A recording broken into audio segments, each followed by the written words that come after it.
সকালবেলা থেকেই ঘুম থেকে উঠে চা করা থেকে শুরু করে রুটি করা, ছেলে স্কুলে যাবে, নানান রকমের ঝামেলা থাকে।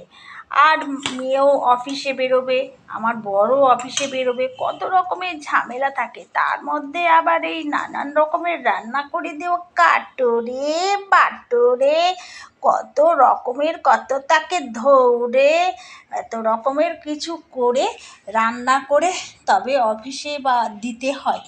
আর দিয়ে খেতে গেলে দেখবে, যখন খেতে বসবো তখন দেখবে সেই খাওয়াটা 10 থেকে 15 মিনিটের মধ্যে হয়ে যায়।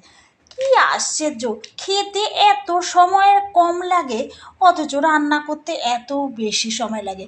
আচ্ছা, এক এক সময় ভাবি, হাত বাড়ালেই যদি ফটাস করে একেবারে হাতের মধ্যে এসে চোখ বন্ধ করে যেটা চাইবো সেই জিনিসটা যদি হাতের মধ্যে রান্না এসে পড়তো, কতই না ভালো লাগতো। তাহলে রান্না আর করতে হতো না, সারাদিন খালি হাত বাড়াতাম আর চোখ বন্ধ করতাম, আর যেটা মনে হয় বলতাম সেটাই হাতের মধ্যে টকাস করে চলে এসছে জাদুর মতো। তাহলে বলো তো কত ভালো হতো, না রান্না করতে হতো না এত কষ্ট করতে হতো।